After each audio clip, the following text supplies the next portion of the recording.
In an absolutely shocking turn of events, Bart has learned of a first century gospel that will overturn everything scholars think they know about Jesus, showing that he was actually a charlatan exposed by the Roman government for duping the Jewish crowds using sophisticated works of magic. The gospel, set to be published this week by the New York Times, details how Jesus deliberately faked his famous miracles in an effort to seek fame and fortune. How did he go from magician for hire to son of God? And was the crucifixion a tragic illusion gone wrong? Join us this week on Misquoting Jesus to find out more. Welcome to Misquoting Jesus with Bart Ehrman, the only show where a 6-time New York Times best-selling author and world-renowned Bible scholar uncovers the many fascinating, little-known facts about the New Testament, the historical Jesus, and the rise of Christianity. I'm your host, Megan Lewis. Let's begin. Sometimes the smallest archaeological discovery can turn the world upside down. This week, we talk about one such discovery and discuss how Jesus, a rural carpenter with a talent for sleight of hand, ended up as the persecuted Messiah of a global religion. Before we get into all of that, however, Bart, good morning. How are you? Good morning. Doing fine, thanks. Yep. Just talking to my wife, Sarah, about our arthritis problems. That's what happens at my age. How are you doing? Yeah, good. I'm currently arthritis-free. Josh, as I was mentioning, is not. But no, yeah, all good. Okay. All good. And before we get to our mild revelation, I wanted to ask how you got into doing public-facing scholarship, because it's not really a typical career path for academics. It's not something that you're encouraged to do. Oh, no, you're discouraged from doing it. People don't realize this, but if you write a book for a general audience, that is frowned upon by many people in the academy. And I had zero interest in doing it. When I was in graduate school, I was bound and determined not to do anything kind of, popular. I was seriously into studying Greek manuscripts and trying to analyze and classify Greek manuscripts of the New Testament. And I imagined my entire career would be doing that.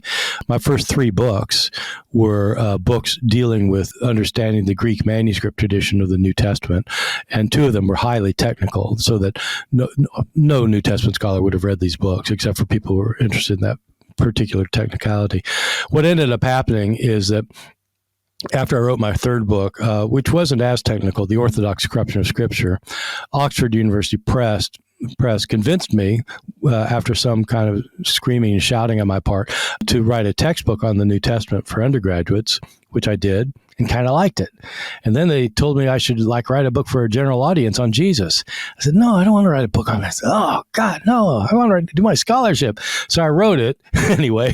And, I thought, okay, that's that. Now I can get back to my scholarship. Then they wanted another. I said, no, I wanted to. And so finally I realized, look, I'm just going to do both.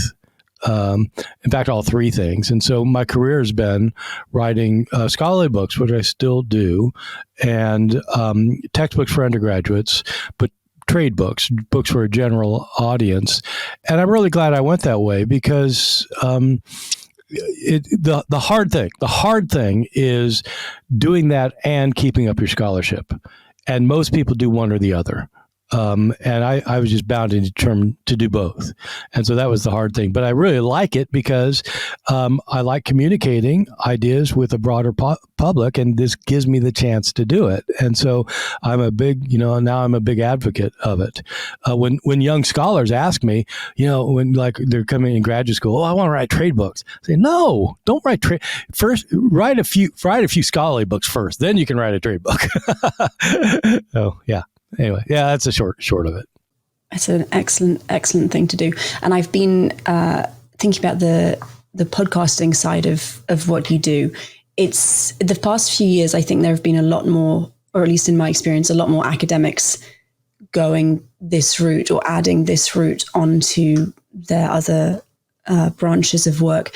And it's been very gratifying to see, because I've previously heard a lot of stories about early career researchers and people pre-tenure being told, absolutely do not do this, under no circumstances. So seeing established scholars like yourself and John Taylor from the British Museum, he does Thin End of the Wedge podcast, which is a seriological public scholarship. It's really exciting. I love it. Well, I'll tell you, the hard part is that we're not trained to be able to talk to people who aren't in our field. And so we're trained to use jargon and to have assumptions and so just a regular old person who has a PhD in New Testament can't explain what they do to a normal human being. It's just, they try, but you just see the glaze come over people's eyes because they have no idea what they're talking about. And it's not that they're smarter than the other person. It's not that at all. It's just that you're trained in a certain way of discourse, and figuring out how to talk to other people is, you're kind of left on your own to figure it out. It's hard. Yeah. We should get to the topic of the day. And in case you hadn't guessed, no, Bart hasn't had an academic revelation, and we will not be publishing proof that Jesus was the world's first recorded illusionist. This is a day late, but happy April Fools, everybody. Thank you for sticking with us. We will still be talking about miracles, though. So, Bart, why do you think it's important for biblical scholars to examine reports of miraculous events in the Gospels and other early Christian writings? Well, even though that little bit of it was a spoof, it is the case that some historians have looked at the miracles of Jesus and noted that they are similar to activities that are attributed to magicians in the ancient world. And it's important to understand that most, nobody would have any reason to understand really, but in the ancient world, when people talked about magic, they weren't talking about illusions. They weren't talking about what we're talking about when you have some person pulling a rabbit out of a hat, or sawing somebody in two, or whatever your card tricks, which seem impossible, but you have ways of deceiving people. In the ancient world, magic was not thought to be a form of deception. It was thought to be a way of accessing the superhuman world, and people could do that. And so Jesus actually was accused of being a magician, and there are scholars who have claimed that Jesus was a magician. So you have that side of things, and apart from whether you consider it magic or the power of God, the big issue in the ancient world is which. Like, people can do these things, but who's empowering them? Where are they getting the power from? And so in Jesus' case, the miracles in the Gospels play a fundamental feature. I mean, you can't read the Gospels without seeing the miracles. I mean, it's everywhere. He's born of a virgin. He as an adult, he heals the sick, and he casts out demons, and he raises the dead, and he controls the climate, and he walks on water, and like every page has miracles in it. And in the end, the Gospels end with the biggest miracle of all is not that Jesus has a near-death experience. It's that Jesus actually comes back from the dead and is never to die again. That's a miracle. And so you can't understand the Gospels if you don't take seriously the fact that they're filled with stories of the miraculous. So we see miracles happening in the Bible prior to Jesus in the Old Testament. When we talk about miracles today, in that kind of biblical sense, what do we actually mean? Well, I think we mean something different by miracle than people in antiquity did. In fact, I know we do. We have an understanding of how the world works that is driven by what we would call natural law. And so there are laws of physics. And people in the ancient world perfectly understood that the world worked in consistent ways. They understood that every morning the sun comes up, and that it rains on occasion, and that they knew that they knew that you could not take an axe head and throw it on a body of lukewarm water and watch it float. They knew it would sink. They understood the consistency of things. But we, since the Enlightenment, have developed scientific laws that are laws in the sense that it's not like you have to follow them. It's just they always work. If I take this pen and drop it, if I let go of it, it's going to drop. It's not going to rise to the ceiling, and it will never rise to the ceiling. And there are reasons for that. And so when you have natural law, laws of thermodynamics, for example, they just are never broken. They just aren't. And so in our thinking, if we have a miracle, it's because one of those laws has been broken. And it requires some kind of supernatural intervention for that to happen. In the ancient world, they didn't have that view.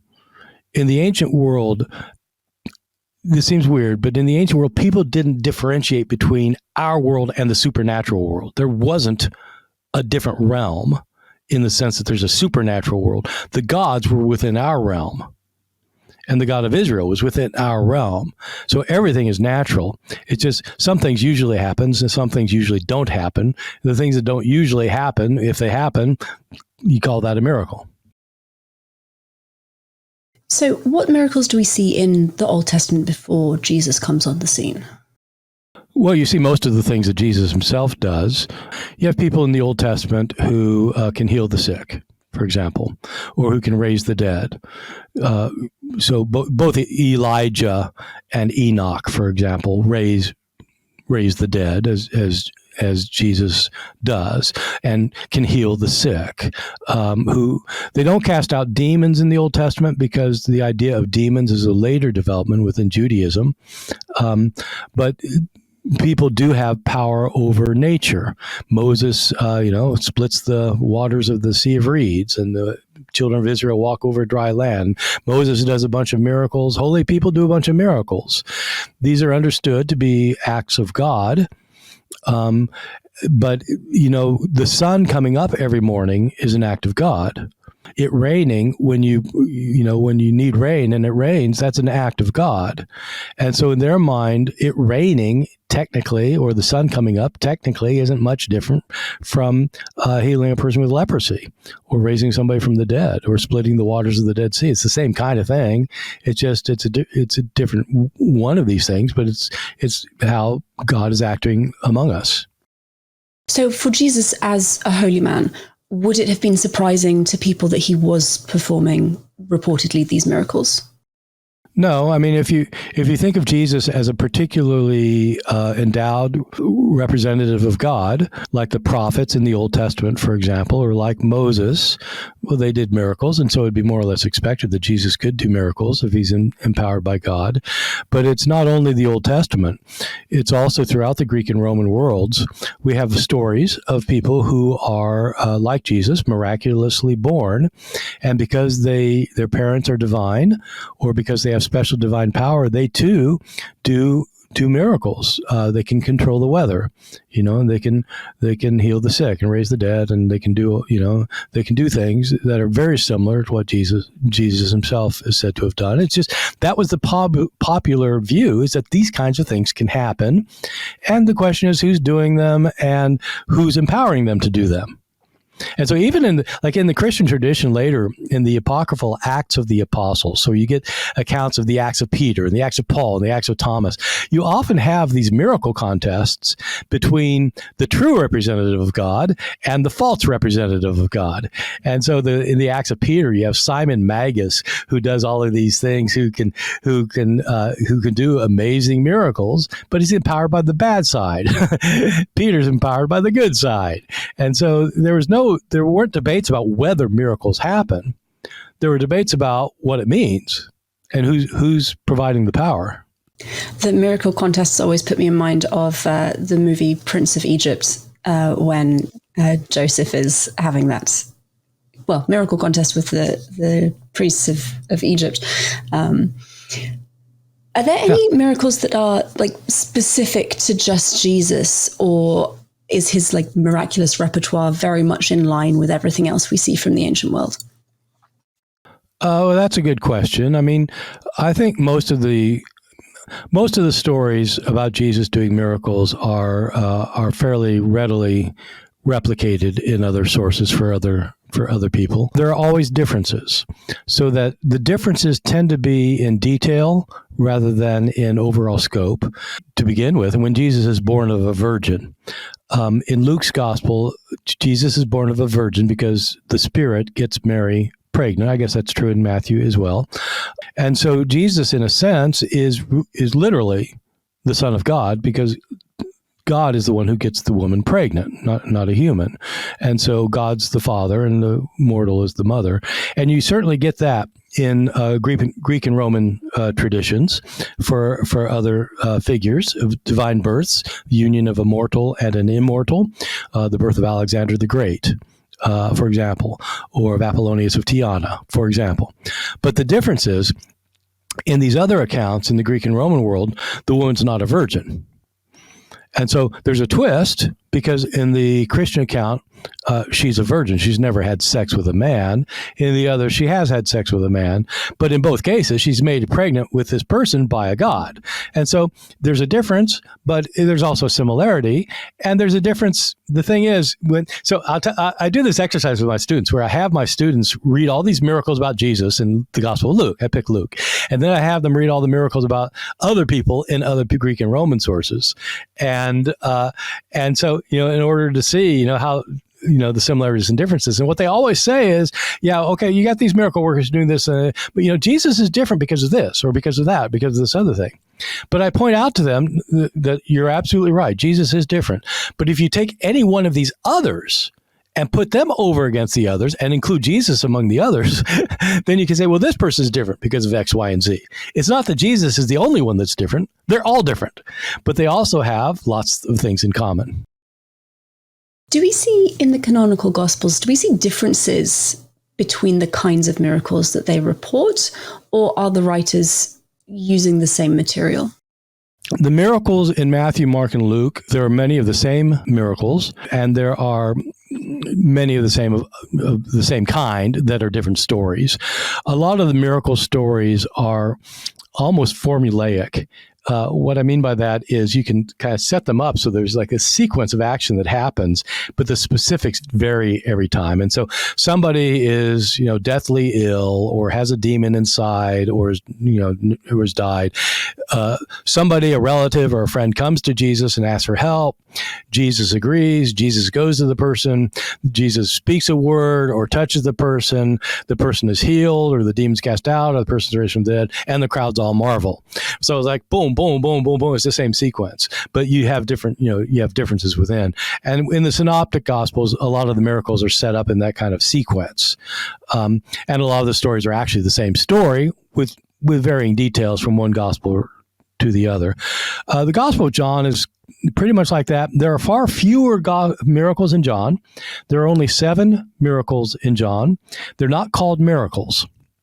In the Gospels of Matthew, Mark, and Luke, these things that Jesus does are called, they're dunamis. So that's the word we get dynamite from, and it means a powerful act. And so Jesus does a powerful act. And so the idea is not that it's a violation of natural law. It's a powerful act. When you get to John, they're not called powerful acts. Dunamis. They're called signs. They're signs. Never called miracles, never called powerful acts. Why are they called signs? Because in the Gospel of John, the point of these things that Jesus does 7 times is that they are signs of who Jesus is.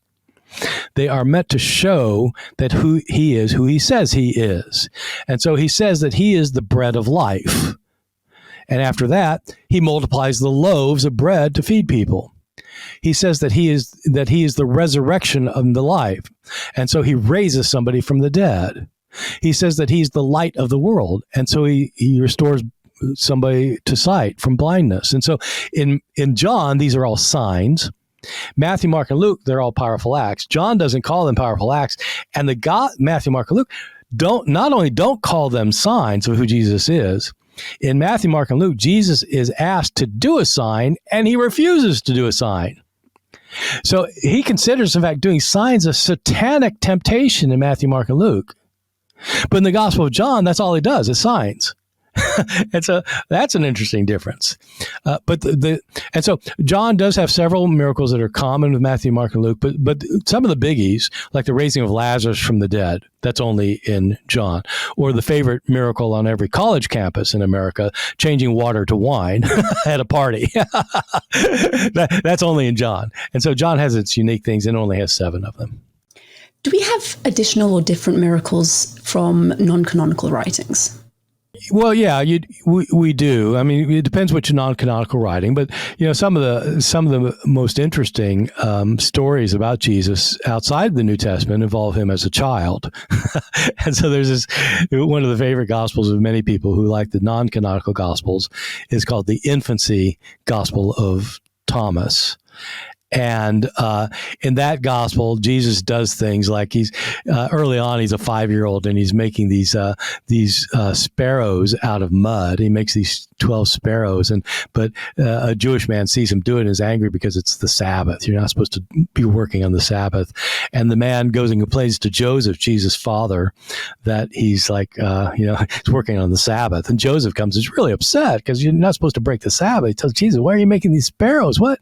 And Jesus looks at his father, looks at these sparrows, claps his hands, and says, "Be gone." And the sparrows come to life and fly off chirping.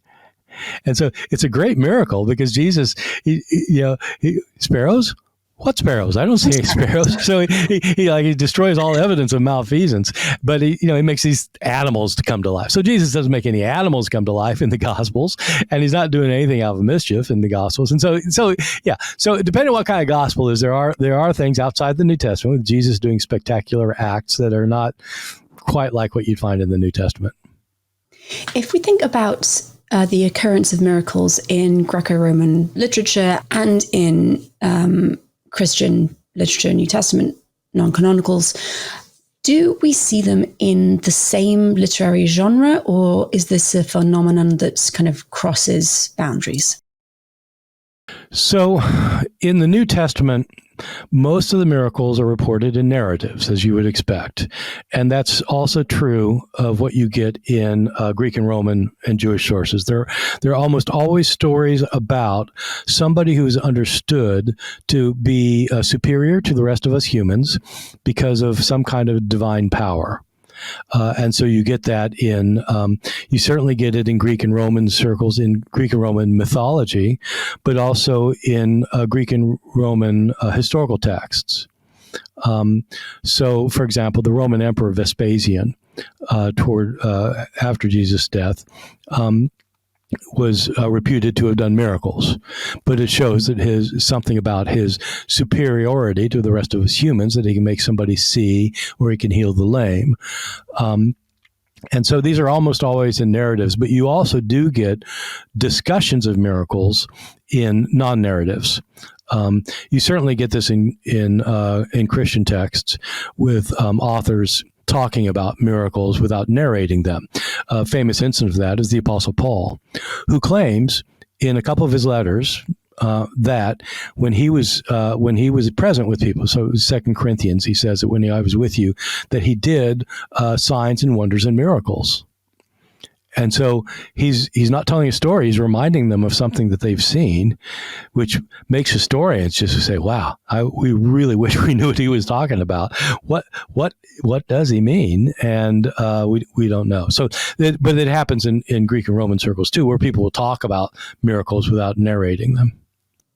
What purpose do miracles serve in ancient literature, and do we see them serving a different purpose in early Christian writings?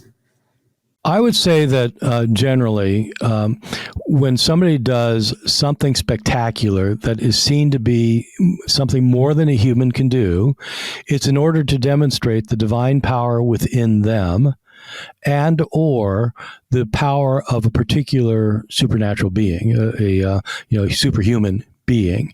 And so in Greek circles, for example, Apollo is understood to be the god of healing.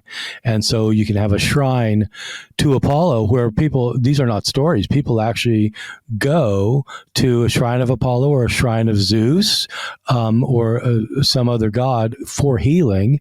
And these are historical situations where people claim that they get healed there. And so one of the most interesting things about some healing shrines from the Greek and Roman worlds is they had, when people would be healed of something, they would put up an image of their body part on the wall that would be made out of metal or out of clay. And so you would go to these shrines and you'd see eyes and ears and breasts, women's breasts and penises, and like models of these things on the wall. And with people thanking the God for healing them. And so healing miracles and nature miracles, making it rain when you have drought and things, were almost always interpreted as showing the power of God or the gods, because the gods were able to do these things for us when we have no way. If we've lost our hearing, there's nothing we can do, especially in the ancient world, but God can restore your hearing. A particular God could. And so within the Christian tradition, I'd say they function the same way.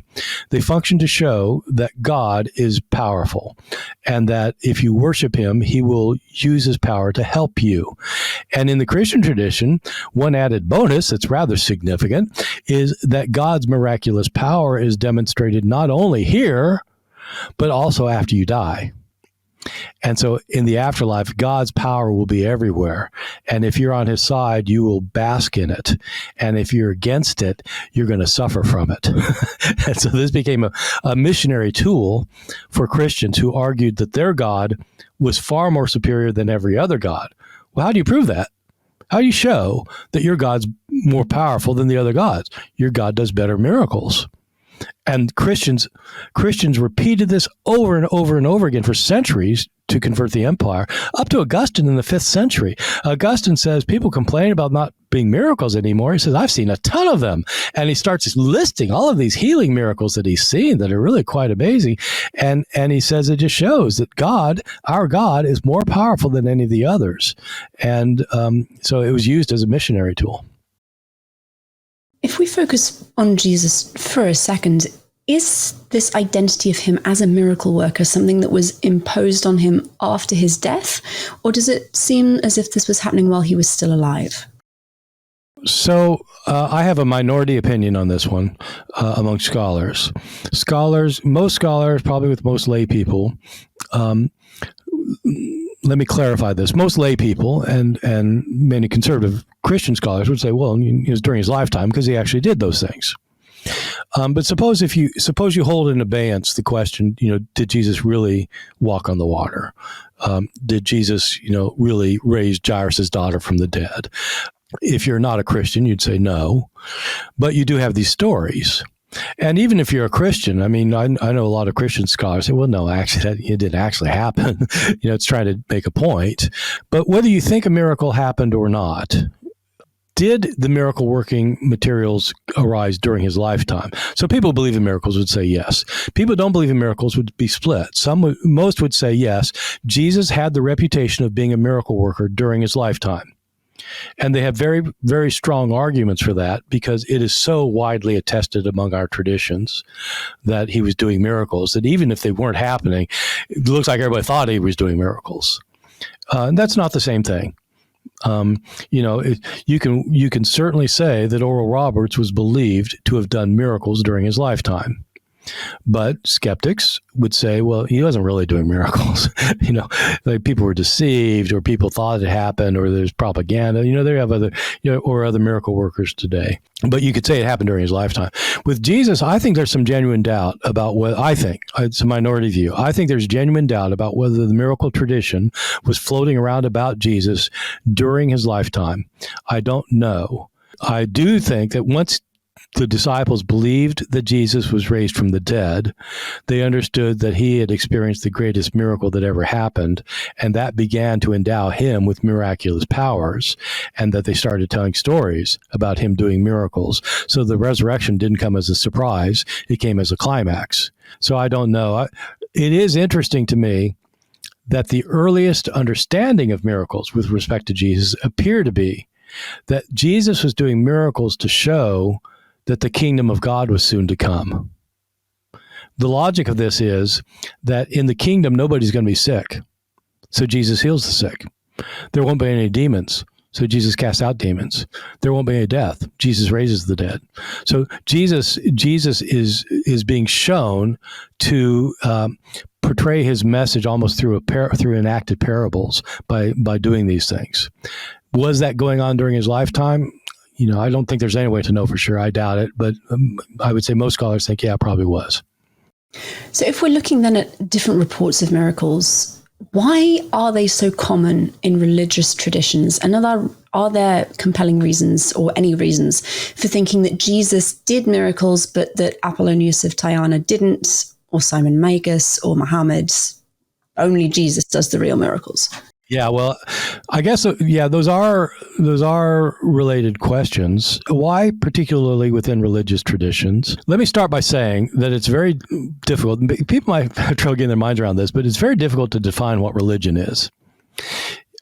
In major universities throughout this country, there will be classes, Introduction to Religious Studies, that spend virtually the entire semester trying to come up with a definition of religion. And you think it'd be easy, right? It is not easy. Because what do you mean by that? And their entire book's written like, what do we mean by this? And so I say that as a preface because I need to talk about like what religion is. If nothing else, for most people, that's how you cover yourself. You say, for most people, religion is a recognition that there's a realm beyond us, and that can help provide significance to our lives and our world. And in the ancient world, I'd say that that's absolutely the case. In ancient religions, it's that there are forces greater than ourselves that are work in this world. And in ancient religion, the goal was to figure out how to be on the right side of these forces so that they could assist us in this horrible world we live in.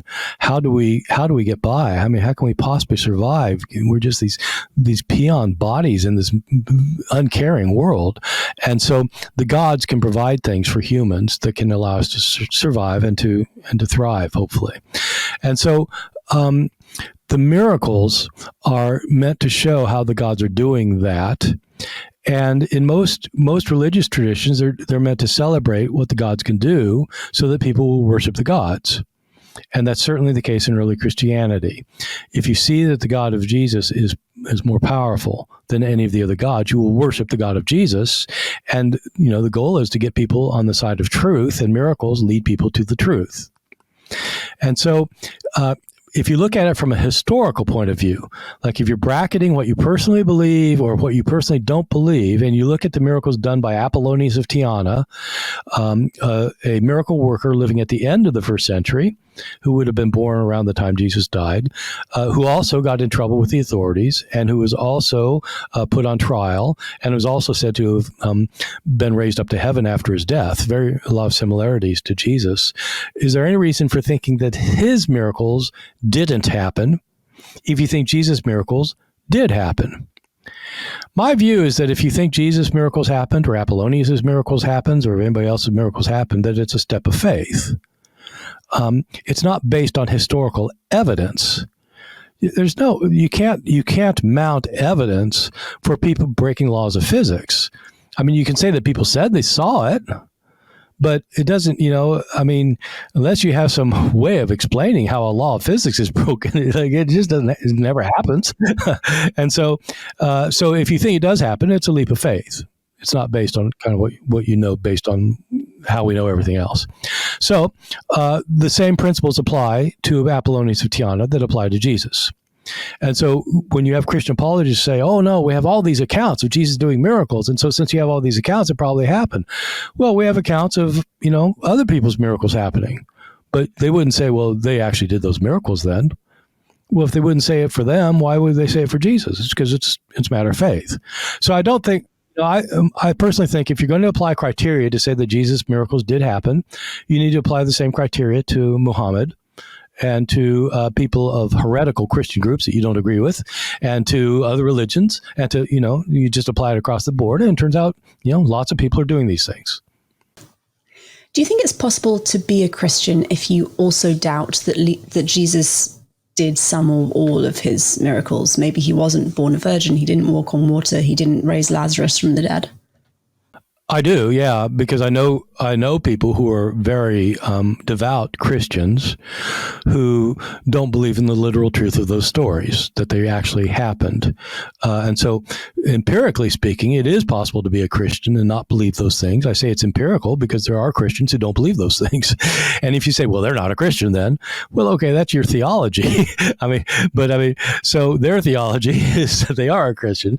And by that, they mean They mean that there are some aspects of the life and death of Jesus that are important for them, for understanding and accepting, for them to be followers of Christ. Many of these people would say that, they can't prove that Jesus died for their sins, but they do think that Jesus is the way to God. They think that following Jesus provides them with salvation. Some of these people don't believe in an afterlife. Some of my friends who hold this view, they don't know if there's an afterlife. They hope there is, but they don't know. But they think if there is, that if they are a follower of Jesus, that God will protect them in the afterlife. I think it is possible to be a Christian without these things, because Christianity is not a belief in Jesus walking on the water. It's a belief that Jesus somehow shows you the way to God. Traditionally, Christians have said that the death and resurrection of Jesus are what put a person in a right standing before God. That, Jesus could die and be raised from the dead without raising Jairus' daughter from the dead. Maybe that miracle didn't happen, but he could still die and rise from the dead. And so I think picking every miracle and saying it had to happen the way it's said, otherwise you can't be a Christian. I think, you can think that if you want, but you're just making stuff up because there are Christians who think otherwise. Thank you very much, Bart. We are going to end there. We'll take a brief ad break and we will be right back. Have you ever wondered where the New Testament Gospels really came from? Were the books actually written by Matthew, Mark, Luke, and John, as everyone seems to say?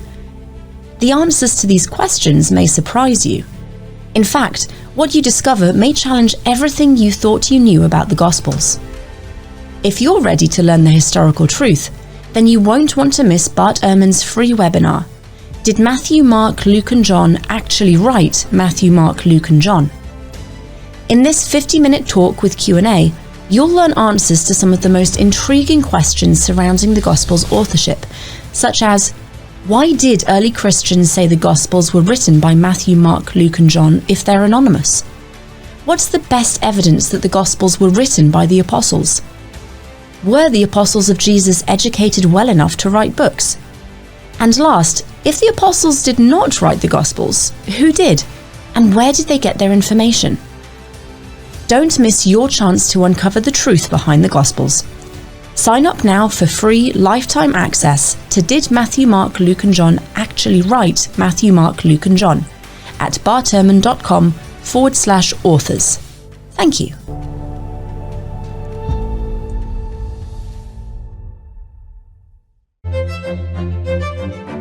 This is Bart's Weekly Update, where we get to catch up on all the latest about Dr. Ehrman's book releases, speaking engagements, ehrmanblog.org happenings, and online course launches. So, Bart, given that we've spent today talking about miracles and the resurrection obviously is pretty big miracle, I wanted to point people to the resurrection debate that you and Mike Licona had. It was a few years ago now, and I moderated it. I think that was maybe our second or third professional interaction. If people are interested, it's over at barterman.com/debates. You can use the MJ podcast code for a discount. It was a whole 7 hours. How do you feel that went? I have no recollection. I was so exhausted. 7 hours. What were we thinking? It was a 7-hour debate. And so you weren't struggling to fill the time either. There was a lot to go through. No, we could have kept going. So Mike Licona is a friend of mine who is an evangelical Christian apologist. He firmly believes in traditional Christianity, and he tries to convince people to become Christians. So he's also an evangelist of sorts. And among other things, he believes that he can prove on historical grounds that Jesus was raised from the dead. The debate was not about whether Jesus was raised from the dead. The debate was about whether historians can prove it using historical criteria, or whether it includes, or whether it's strictly a matter of faith, or whether it has to at least include a matter of faith as opposed to history. And so that was our debate. I very strongly feel, and have felt for a very long time, that even if you say the resurrection happened, you can't prove it historically using the kind of criteria that historians use to establish what probably happened in the past. I had that view, by the way, when I was still a Christian. when I was still a Christian, I believed that Jesus was raised from the dead, but I knew you can't prove it in the way that you could prove other things from the past. Mike thinks you can, and so that was our debate. And the thing is, it gets you into a lot of stuff. I mean, it isn't just yes, you can. No, you can't. It's not that kind of thing. It's like you have to talk about how do you establish what happens in the past, and what is eyewitness testimony worthwhile? Do we have eyewitness testimony for Jesus' resurrection? If we do, does that mean it probably happened? Do eyewitnesses get things wrong? Are they reliable? Do eyewitnesses see things that didn't happen? So that's just eyewitness stuff. I mean, you have these gospels. You have to talk about the gospel accounts. Are they accurate or not? How come they're inconsistent with each other? Are they inconsistent with each other? So there are like 1,000 topics on this thing.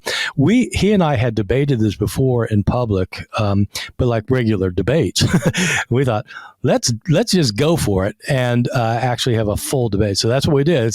It is 7 hours, and so people can still get it. People are still getting it, and there it is. Can historians prove the resurrection?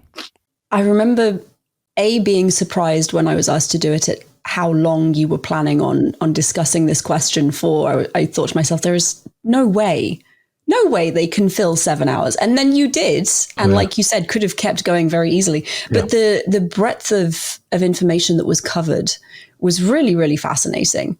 Absolutely fascinating. I really enjoyed it. I was very tired afterwards. And I'm sure that you and Mike were even more exhausted than I was. Well, I'm still exhausted by it. But the thing is, when you have these debates, every time I have one of these debates, both people who are involved in the debate come out of there thinking, oh man, I creamed that guy. Yep. And it's just weird. I hear people like on Mike's side saying, oh man, I'm sorry you did so badly. What? Oh man, I destroyed you. And Mike saying, oh man, I destroyed. It's like that kind of thing. But the thing is, that's the nice thing about a debate. And the thing that I wish people would do with the debate is not just come in with your mind made up about which side you agree with, but listen to arguments. For me, that's the most important thing, to listen to the arguments. And so, there are a lot of arguments in that debate, and people can listen and see what they think. Absolutely. That is bartehrman.com/debate, if that sounds interesting. It is interesting. So, highly recommended. And our bonus segment this week is a new one. It is called Bart's Books, and Bart is going to share a book recommendation. Seeking to expand your knowledge of biblical studies? In this segment, Bart shares influential works shaping biblical scholarship. It's time for Bart's Books. Bart, what book are you recommending to us today? Well, we've talked a lot in here about the historical Jesus, and we'll continue to do so because it's virtually an inexhaustible topic. When I was in graduate school, I had a professor who didn't want us just to read the most current stuff, but who realized that the classic stuff is really classical for a reason. And one of the major classics in the study of the historical Jesus is Albert Schweitzer's book, The Quest of the Historical Jesus.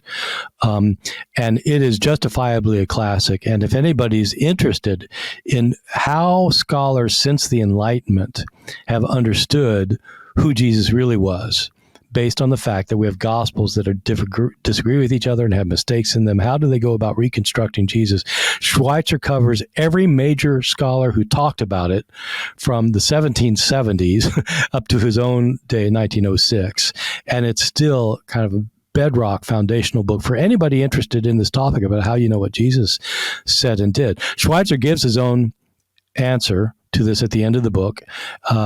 It's a witty book and it's very clever, and he's so smart. But it's one of the brilliant books in the field of New Testament studies. So that's what I would recommend for anybody who wants to kind of get down there and see how it's actually happened historically.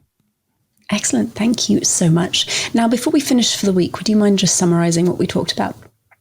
Yeah, well, we were talking about the miracle tradition of the Gospels, with Jesus doing miracles and wondering how do they relate to other miracle traditions in Greek and Roman circles especially, and how do these miracles function in the Gospels? What are they there for? And is there anything we can say about them historically? I mean, can we say that Jesus was a miracle worker? Can we say that he was reputed to be a miracle worker during his lifetime? And if so, how are these? What was the point of this miracle tradition within early Christianity? Thank you so much. Audience, thank you for listening. I hope you enjoyed the show. If you did, please remember to subscribe to the podcast so you don't miss future episodes. Remember also that you can use the code MJPodcast for a discount on all of Bart's courses over at www.bartehrman.com. Yes, that includes the resurrection debate. Misquoting Jesus will be back next week. Bart, what are we talking about next time? Well, next time we're talking about a kind of a fundamental understanding of what it means to be human. Today, the majority of people think that being human means having a body and a soul. And most people think when you die, your soul lives on. And that's a common sense among many people. It's like there's no question about it. Of course, that's how it is. And that's what everybody's always thought.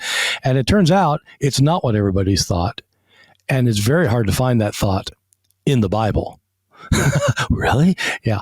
We're going to talk about what the ancient Christian view and the ancient biblical view of the soul was. Excellent. Thank you all, and goodbye.